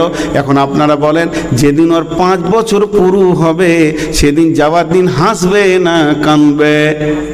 হাসবে। আল্লাহ তাবারাক ওয়া তাআলা বলছেন যারা পৃথিবী কি ভোগ করে নেয় তারা যাওয়ার দিন কাঁদবে আজরাইলকে দেখলে, কিন্তু যারা পৃথিবী থেকে মাল পাঠিয়ে রাখে তারা যাওয়ার দিন হাসবে। আমার নামাজ রোজা পরজগৎকে আলো করে রেখে দিয়েছে, আমার যাকাত আছে, হজ আছে, লক্ষ লক্ষ টাকা দান আছে, আমি পরকালেও বাদশা ইহকালেও বাদশা। আল্লাহ তাবারাক ওয়া তাআলা বলছেন ওয়ালা ইয়াতামান্নাউনাহু আবাদা, ওরা কোনোদিন মওতকে চাইবে না। কেন? বিমা কাদ্দামাত আইদিহিম, যেহেতু ওদের হাতের কামাইটা বড় নোংরা ছিল। আল্লাহু আলিমুম বিজ্জালিমিন, এখানে কতগুলো ইমানদার আর কতগুলো বেঈমান আমি না জানলেও আমার আল্লাহ ভালো করে জানেন। কুল হাদু ইন জানতুম আন্নাকুম আউলিয়াউ লিল্লাহি, তারপর কি আছে? কুল ইন্নাল মাউতাল্লাযী তাফিরুনা মিনহু ফাইন্নাহু মুলাকীকুম সুম্মা তুরাদ্দুনা ইলা আলিমিল গায়বি ওয়াশ শাহাদাতি ফায়ুনাব্বিউকুম বিমা কুনতুম তা'মালুন। জি, আজকে জালসার দিন। পেঁয়াজের বস্তাগুলো দেখেছেন? জাল জাল বস্তা, 1 বস্তা আঙ্গুর, আপেল, কলা, চেরি, কিশমিশ করে এনেছে, সিঙ্গারা আছে, ওর ভিতরে রুটি আছে, ডজন ডজন কলা আছে। ওই মাঝ সাথে রেখেছে, মোটরসাইকেল করে নিয়েছে। আজান হয়ে গেছে, নামাজ পড়তে শুরু করে দিয়েছে, কিন্তু মুখটা বাঁধানো একটা ইঁদুর ঢুকে গিয়েছে। হেড মালানো এসে বলছে হ্যাঁ তো মুখটা যে খোলা, বেঁধে দেওয়া, তারপর ট্রেনে বেঁধে দিয়েছে, মাল কিন্তু ভিতরে, ট্রেনে বেঁধে দিয়েছে মুখটা, মাল ভিতরে। তো ইঁদুরটা বলছে সুবহানাল্লাহ, এত খাবার আমার, আমি আজকে জালসার দিনে এত বড় মেহমান, কোনো খাবারটা বাকি নাই গো, মার্কেটে সব আমার। এবার খাওয়া বাদে খালি খুরখুর খুরখুর খুরখুর খুরখুর করে দৌড়ে বেড়াচ্ছে ভিতরে। কোনটা দিয়ে শুরু করবে তাল পেছে না, আর যে কলা দিয়ে শুরু করবে না খেজুর দিয়ে করবে তাল পেছে না, আর এত খুশি। এই শব্দটা যখনই পেয়ে গেছে হেড বলো না, তো ছড়িটা করে ওই বস্তার গায়ে এরকম করে মেরেছে একবার, যে একবার মেরেছে ওর ভিতরে চমকে উঠেছে, খবর হয়ে গেছে। এখনো বলছে খাবো না, পালাবো, রাস্তা নাই, খাবো না। সমস্ত মজাদার জিনিস সেকেন্ডের মধ্যে ওর কাছে তেতো হয়ে গেল। হলো কি হলো না? আর হ্যাঁ না বলে না, সব তেতো হয়ে গেল, যেদিকে যেতে বস্তাতে মাথা ঠেকছে। আল্লাহ তাবারাক ওয়া তাআলা বলছেন কুল ইন্নাল মাউতাল্লাযী তাফিরুনা মিনহু ফাইন্নাহু মুলাকিকুম। হে বিশ্ববাসী, ছেলে পিলে, বউ বেটি, জমি জায়গা, স্ত্রী পুত্র কন্যা নাতি পোতা, সোনা দানা টাকা পয়সা, পুকুর বাগান, জমি জায়গা নিয়ে তুমি আনন্দ আত্মহারা হয়ে আছো। যখনই আজরাইল এসে চুটকি বাজিয়ে দেবে, তুমি চমকে উঠে বলবে আমার দিন হয়ে গেছে। পালাবার চেষ্টা করবে, কিন্তু তুমি মতের বস্তাতেই ভরা আছো। যেদিকেই ধরবে মত দেখতে পাবে, উপায় নাই, মত তোমাকে মোলাকাত করবে। পৃথিবীতে দুইটা ট্রেন আছে, এক্সপ্রেস ট্রেন আর লোকাল ট্রেন। লোকাল ট্রেনের নাম হলো হায়াত। আমরা হায়াতের গাড়িতে চেপে দিল্লি গেছি, পেছনে কিন্তু এক্সপ্রেস ট্রেন মতকে আল্লাহ ছেড়ে দিয়েছে। ও আমাদেরকে কাই করে আগামে রেখে দাঁড়িয়ে থাকবে, আয় আয় আয় আয়, হরিয়ানার ব্রিজে তোদেরকে নিয়ে নিব রে, সব কটা অ্যাক্সিডেন্ট হয়ে মরবি। মত এত গতিশীল, আপনার আগে গিয়ে ঠিক টাইমে আপনার আগা ঘেরে নেবে। আমার আল্লাহ বলছেন, তারপরে মত কি করবে? মতের এটা ক্ষমতা নাই যে আপনাকে জাহান্নাম দেবে জান্নাত দেবে। মত সুজা নিয়ে গিয়ে আলিমুল গায়বি ওয়াস শাহাদাতি, আল্লাহর কাছে আপনাকে দিয়ে দেবেন। আর আমার আল্লাহ ফায়ুনাব্বিউকুম বিমা কুনতুম তা'মালুন, আপনি সারা জীবনে কি কি গুনাহ করেছেন সব শুনিয়ে দেবে। মত এমন একটা জিনিস। আপনারা একটা কথা বলেন, 1 ঘন্টা 50 মিনিট বক্তব্য হলো, তো 1 ঘন্টা 50 মিনিট বক্তব্যে কি পেলেন আপনারা বলেন? সমস্যা না সমাধান? না, সমস্যা।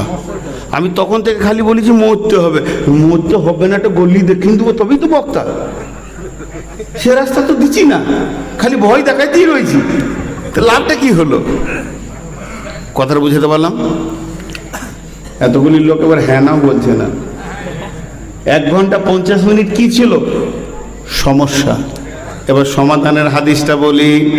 বিসমিল্লাহির রহমানির রহিম। ওয়ান জাবির রাদিয়াল্লাহু তাআলা আনহু ক্বালা রাসূলুল্লাহ সাল্লাল্লাহু আলাইহি ওয়াসাল্লাম মান সালাসা কুন্না ফীহি ইয়াসসারাল্লাহু হাফাহু ওয়া ইয়াদখালুহু জান্নাতাহু। হযরত জাবির আর জুবাইর দুইজন শহীদ সাহাবী ফোরাত নদীর তীরে শুয়ে আছেন। হযরত জাবির একজন বিখ্যাত সাহাবী, শহীদ সাহাবী। তিনি বলছেন, আল্লাহর নবী বলেছেন, পৃথিবীতে যদি কেউ 3খানা কাজ করে যেতে পারে, মান সালাসা কুন্না ফীহি, এই পৃথিবীর বুকে যে 3টে কাজ করবে, আল্লাহকে 2খানা প্রাইজ দান করবে। 2টি এত সুন্দর প্রাইজ দিবে। ওই প্রাইজ 2টি কি? ইয়াসসারাল্লাহু হাক্কাহু ওয়া ইয়াদখালুহু জান্নাতাহু। মত হবে আসানে, আর হাসতে হাসতে জান্নাতে যাবে। একটা বাচ্চা যখন কাঁদে, জিদ করে কাঁদে, আর মা যখন তাকে দুধ খাওয়াতে শুরু করে, ওই বাচ্চাটা গু গু করে কাঁদতে কাঁদতে যেমন ঘুমিয়ে যায় আর রঙিন স্বপ্ন দেখতে শুরু করে, একটা জান্নাতীর মত হবে অতি আসানে, এবং সে অতি আনন্দে পৃথিবী থেকে চলে যাবে। একটা জান্নাতি মরবে তো হাসতে হাসতে মরবে, তার কারণ পৃথিবীতে মরার আগে তাকে শুনিয়ে দেওয়া হয় তুমি জান্নাতে চললে। আজরাইল আর সে দুইজন বুঝে, পৃথিবীর কেউ বুঝে না। আজরাইল এসে বলে, ইয়া আইয়তুহান নাফসুল মুতমাইন্না, হে ইতমিনান ভালো আত্মা, ইরজিই ইলা রাব্বিকি রাদিয়াতুম মারজিয়া, তুমি ফিরে চলো তোমার রবের দিকে, তোমার রব তোমার উপরে রাজি আছে। এখানে যতগুলি লোক আছেন, এখন যদি বলি মরতে হবে, কেউ চাইবেন না, কিন্তু একটা কথা বলবো, এখনই মরতে চাইবেন। আমি কোনো নবী নই, আমার দাবি হচ্ছে আমি শেষ নবীর উম্মত, এটা আমার দাবি। কিন্তু বুঝানোর জন্য বলছি, বুঝানোর জন্য, একটু বুঝানোর জন্য বলছি। ধরেন এখন জিবরাইল এসে বলে গেল, কি বলল, যে এখানে যতগুলি লোক আছে, নারী পুরুষ জেগে বায়ান শুনছে, আল্লাহ এদের সবারই উপরে রাজি আছে। আল্লাহ রাজি আছে মানে কি সব মাফ করে দিয়ে আল্লাহ খুশি আছে। বলেন মরতে ভালো লাগবে কি লাগবে না? হযরত উমর যখন পিঠ দিয়ে বর্ষা মেরে দেওয়া হয়েছে, দুধ খাওয়ানো হচ্ছে, দুধটা বুক দিয়ে বের হয়ে চলে যাচ্ছে, পেটে যাচ্ছে না। ইবনে উমরের বেটা তার মাথাটাকে জেঁগে রেখে বাপের মাথায় হাত বোলাচ্ছে। এমন সময় হযরত উমর বলছেন, বেটারে তোর বাপের মাথাটা তোর জেঁগে রাখার মতো নয়, ওটাকে মাটিতে ফেলে দে, আমি নাকটা মুখটা একটু মাটিতে ঘষে নি, যদি আমার রব আমাকে ক্ষমা করে। ইবনে উমর বলছে, আব্বা আপনি কেন এত হতাশা হচ্ছেন? মওতের সময় তো এত হতাশা হওয়ার কোনো কারণ নাই। আপনি হলেন ইসলাম জগতের দ্বিতীয় খলিফা, আর আপনি হলেন রসুলের সাহাবী, আপনার নামে আছে রাদিয়াল্লাহু আনহু। ইবনু হযরত উমর বলছেন, বেটা মওতকে ভয় করিনি রে, মওতকে ভয় করিনি, আমি ভয় করছি মরার পরে আমার রবের সামনে কেমন করে দাঁড়াবো, আমার রব আমাকে দেখে খুশি হবে কি হবে না। বিশ্বনবীর কাছে 3 দিন আগে জিবরাইল এসে বলছেন, কাইফা ওয়াজাদতু ইয়া রাসূলুল্লাহ, ইন্নী কাইফা ওয়াজাদতু, আমি আপনাকে কেমন পাচ্ছি, কেমন রয়েছেন? নবীজি বললেন, জিবরাইল আমি অসুস্থ রয়েছি, মাথার ব্যথা বাড়তে রয়েছে। দ্বিতীয় দিনে একই কথা বললেন, তৃতীয় দিনে একই কথা বললেন। এবার যেদিন রাসূল মারা যাবেন, যেদিন নবীজি পৃথিবী থেকে চলে যাবেন, নবীজি এবার বিদায় হয়ে যাবে, আজরাইল এসে বলছেন, ইয়া রাসূলুল্লাহ আজকে আপনার বাড়িতে আমি একা মেহমান আসিনি, আর একজন আল্লাহর ফেরেশতা এসেছে।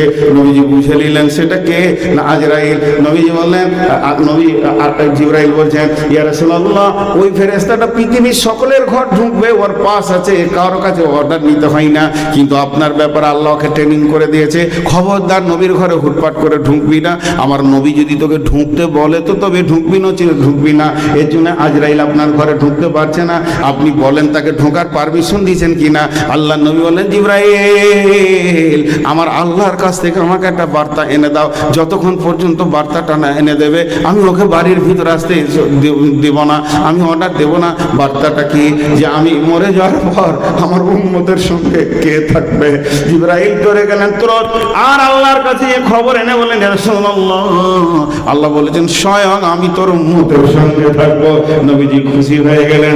এরপরে নবীজি আয়েশার দিকে দেখছেন, ফাতেমার দিকে দেখছেন, এমন সময় জিবরাইল আমিন বলে দিলেন, ইয়া রাসূলুল্লাহ যখন আমি আল্লাহর কাছ থেকে এলাম আপনার বার্তাটা নিয়ে, আমি আমার রবকে দেখে এলাম, আজকে আপনি যাবেন, এর জন্য যেন আমার আল্লাহ খুশিতে আনন্দে ছটফট করছে। এই কথাটা নবীজি যখন শুনে নিলেন, তখন আজরাইলকে বলছে, আজরাইল আর দেরি নয়, এখনই আমাকে আমার বন্ধুর কাছে পৌঁছে দাও। আল্লাহ রাসূল 2টি কথা শেষকালে বলেছিলেন, একটা বলেছিলেন সালাত আর সালাত আর সালাত, আর একটা বলেন ইয়া রাফিকাল আলা, ইয়া রাফিকাল আলা, ইয়া রাফিকাল আলা। তার মানে বিশ্ববাসীকে বলে গেল তোমরা নামাজকে ঠিক ধরে রাখবে, নামাজকে ধরে রাখবে, নামাজকে ধরে রাখবে। আর আল্লাহকে বললে, হে আমার শ্রেষ্ঠতম উন্নত বন্ধু, তোমার কাছে আমি আসছি। এই বলে নবীজি বিদায় নিলেন। অর্থাৎ মত এমন একটা সাবজেক্ট, পৃথিবীর সবাইকে জানতে হবে। তবে বিশ্বনবী বলেছেন, পৃথিবীর বুকে যদি কেউ 3টে আমল করে যায়, তার মত আসানে হবে জান্নাতে যাবে। সেই 3টে আমল কি? নাম্বার 1 রিফকুন বিজাইফ, কমজোরকে যে সাহায্য করবে। একটা রিক্সাওয়ালা উঁটুতে উঠতে পারছেন, আপনি নেমে তুলে দিলেন, আর কিছু ঘটলো, কোন আপনার বাড়ির পাশে ঘরটা উল্টো পাল্টা করছে, একটু বুদ্ধি দিলেন, ভাই তুমি এদিকে করো। বাড়ির পাশে অসুস্থ রোগী, সব ঋণ হয়ে গেছে, গোপনে 2-5 হাজার দিয়ে দেওয়া। যে কোনো দিক থেকে কমজোরকে যে সাহায্য করবে, রিফকুন বিজাইফ। বাংলাদেশে মাফ করেন, আমি আপনাদেরই ছেলে, আমি নিজেকে বড় করতে চাইছি না, আল্লাহর কসম দিয়ে বলছি আমি আলিম নই। আমাকে আলিম মনে করলে সে ধোঁকায় পড়ে আছেন, কারণ আমার অতটা ইলমে নাই যে আমি ব্যাকরণ দিয়ে কোনো কথা বলতে পারবো। বহুত পড়াশোনা করে কথা বলি। তো বাংলাদেশের লোক আমাকে আন্তর্জাতিক মানে রাখে। এখন আমি যদি পুলিশ চাই কোনো থানাতে তো দেবে, এতটা আমাকে পাওয়ার দিয়েছে। তো আন্তর্জাতিক মানে রাখে, তো আমার সঙ্গে গাড়িতে সবসময় 2টো লোক থাকে অতিরিক্ত, ড্রাইভার আমি আর 2টো লোক। তো আমি নীলফামারী যাচ্ছি ঠাকুরগাঁও থেকে, আমার গাড়ি যাচ্ছে, তো ঠিক ব্রিজটা এরকম খুব সংকীর্ণ লোহার ব্রিজ, এই দিক থেকে গাড়িটা ওঠে চুচু করে টেনে দিল। ছেলেটার নাম মোস্তফা, বললাম এই মোস্তফা দাঁড়া দাঁড়া দাঁড়া দাঁড়া। ওই দিক থেকে দেখছি 6-7 বস্তা ধান নিয়ে পা ভ্যান আর কি, মোটর ভ্যান লাই, ওই কোনো রকম চড়িতে এসেছে। আর এই গাড়িটা যেই চলে গেল, ও একটু পেছনের দিক থেকে একটা চাক নেমে গেল তো লোকটা বেকায়দা হয়ে গেল। এখন কেউ এসে তুলে দিলে ও টান ধরে আছে, ছেড়ে দিলে তো এখন নদীতে পড়বে। তাহলে মোস্তফা দাঁড়া তো, গাড়ি দাঁড় করে দিল। আমি গিয়ে ওই পেছনে যখনই চাপ দিয়ে হাত দিয়ে ধরেছি আর বললাম ভাই তুমি হ্যান্ডেলটা ধরো, আমি চাপ দিই। আমার সঙ্গে যে দুজন ছিল, ছি মৌলানা সাহেব এটা কি করছেন, আপনি আন্তর্জাতিক মানুষ। বলে তা নয়, আল্লাহ নবী বলেছেন রিফকুন বিজাইফ, তোমার মত আসানো হবে। ওরাও শুধু আমার সঙ্গে হাত দিল, ঠেলে তুলে দিলাম।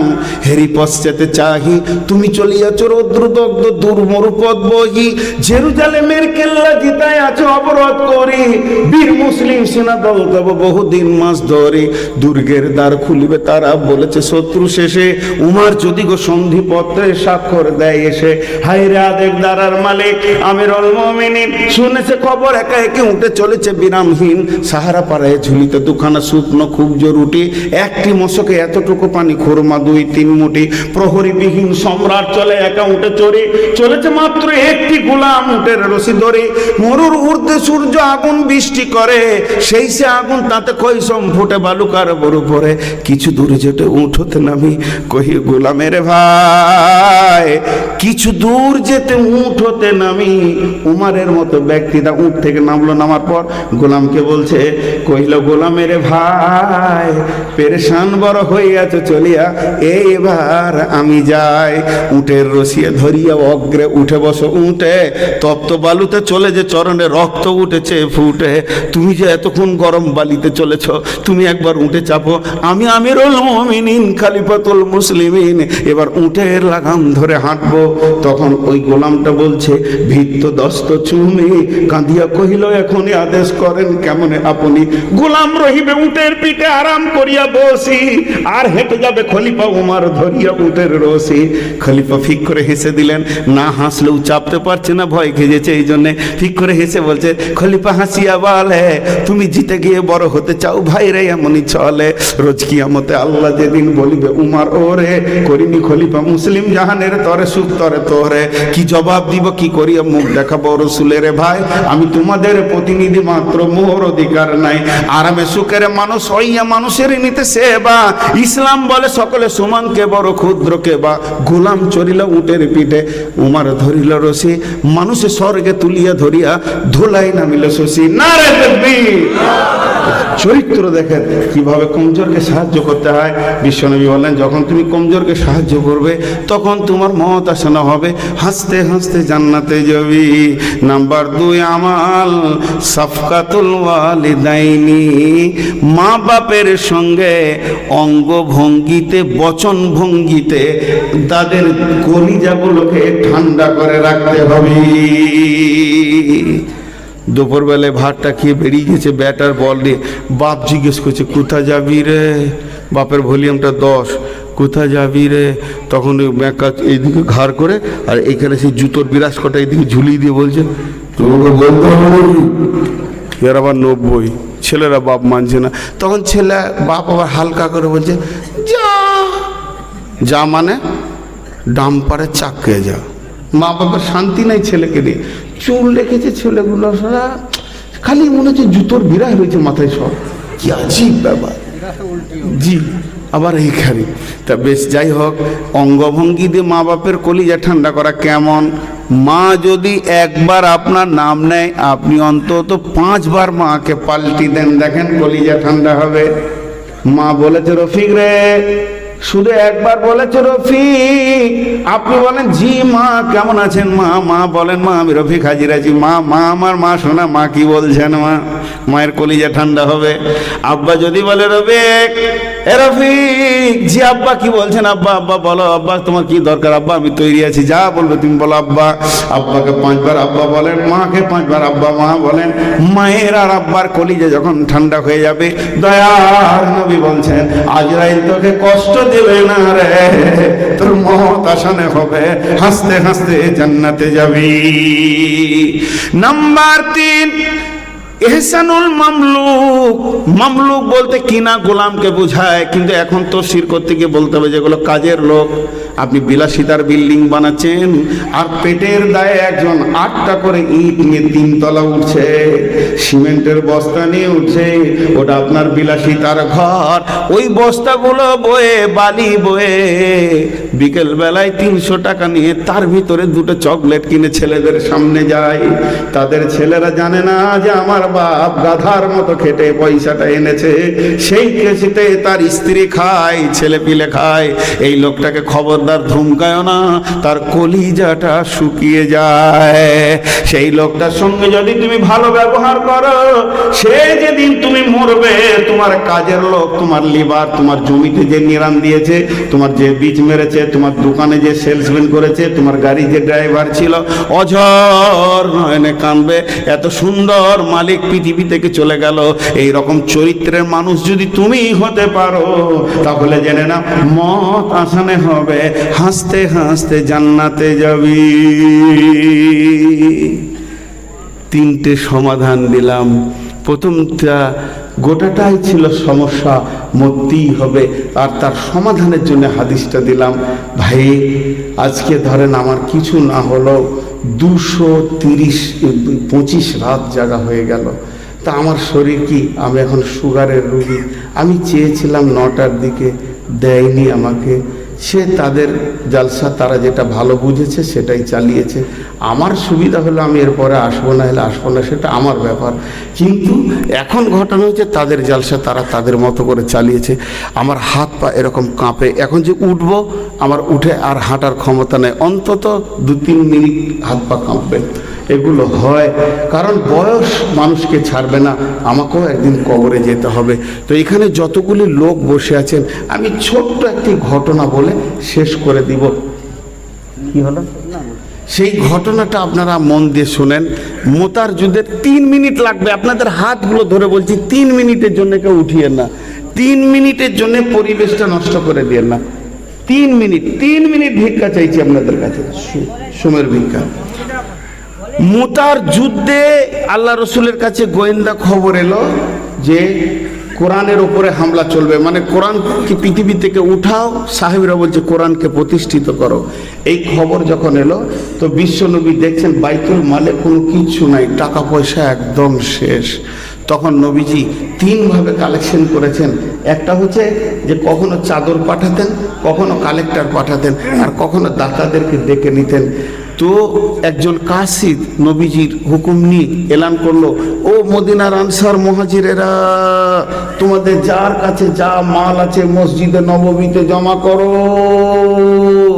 মানে খুব তাড়াতাড়ি মুতার যুদ্ধে যেতে হবে, এত তড়িৎ ছিল, এত মানে সময় কম ছিল। তো আমি আপনাদেরকে সেই কথাটাই বলছি। 1400 বছর আগে ঘটনাটা ঘটেছে মদিনার মানোয়ারা মসজিদে নববীতে। আজকে 1400 বছর পর একবার কুলসোনার ময়দানে মৌলানা সাদমানি সাহেবের মাদ্রাসা তার স্মৃতিসৌধকে রাখার জন্যে, তিনি একজন বড় মানুষ ছিলেন। তা আমরা আমাদের ইতিহাসগুলো একটু যদি দেখতে যাই, তা আমরা সেই সাহাবীদের বংশেরই মানুষ। আমি আল্লাহকে সাক্ষী রেখে বলতে পারি, এই রাত পর্যন্ত যে লোকগুলি বসে আছেন, আমি বলবো না যে আপনারা ফার্স্ট ক্লাস ইমানদার, কারণ সেটা আল্লাহ জানেন, তবে ইমান আছে বলেই বসে আছেন, এটা আমার বিশ্বাস। বাকি যে কটা ঢেকুর তুলতে তুলতে চলে গেছে, তাদের কথা আল্লাহ মাফ করুন এবং তাদেরকে হেদায়েত দান করুন। তাহলে সেই ইমানের দাবি রেখে আমি আপনাদের কাছে বলছি, এইখানে একটা চাদর আমি দিব, নাহলে তোমরা এগুলো সরাও। যতটি লোক আছেন একবার টেবিলে হাতটা রেখে যাবেন, নাহলে স্টেজে হাতটা রেখে যাবেন, এটা আমার